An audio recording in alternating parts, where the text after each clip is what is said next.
Hello all rhythm game enthusiasts. So I heard that you just bought a StepManiaX All-In-One cab or Dedicab and you want to record videos for YouTube or to stream on Twitch, but you don't know how. Well, you're in luck, because today I'm going to teach you how to get this onto there. This tutorial assumes that you've already seen my other vid about hooking up a StepMania computer to your cab. Links in the description down below. Though you don't actually have to have StepMania set up in order to stream on Twitch or whatever, but you will need a computer. A laptop may be fine, but be warned that streaming can be computationally hungry graphics-wise, so you'll likely need a graphics card either way. You'll also need good internet to output in good quality. If you can't watch a Twitch stream in 1080p, you certainly won't be able to broadcast one. So the basic idea is we want to duplicate the signal coming out of the SMX box here, put one onto the monitor here, and one into our computer. Now different generations will have different sets of cables back here, but the one you're looking for is the HDMI. Some of it might go directly into the TV, and it might have a pass-through port here, but basically you're looking for the HDMI. So find that and you should be good. Now there are two different types of HDMI capture cards. One has an input on one side, an output on the other, and a USB connection somewhere. This type is simple enough to deal with. You basically just connect one end to the HDMI input. You connect a extender with two males, one from the output of the capture card and one into the monitor, and then you're pretty much golden. The problem with these pass-through cards is that you have to have your computer on in order to get anything out on the other side. Otherwise you'll just be met with these random rotating colors.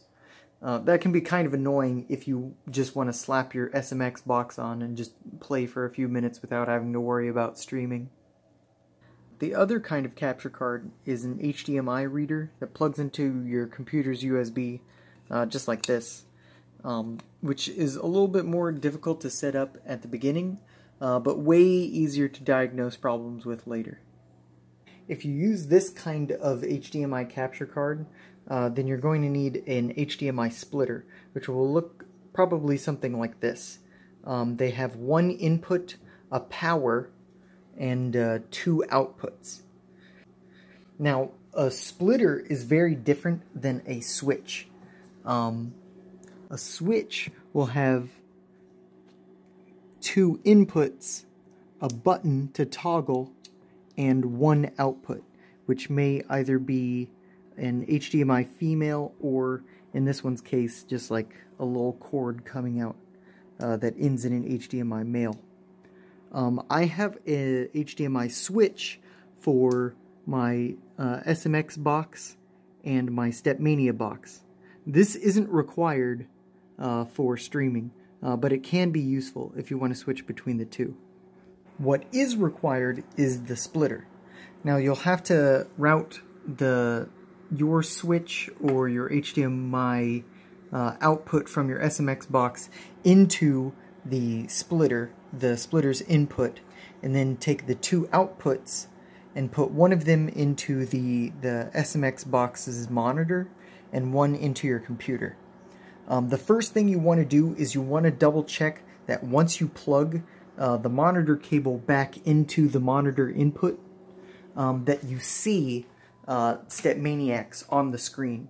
Because a lot of times I've had a lot of problems with splitters in the past, and you don't want to blame a capture card for a problem that's actually just caused by your splitter.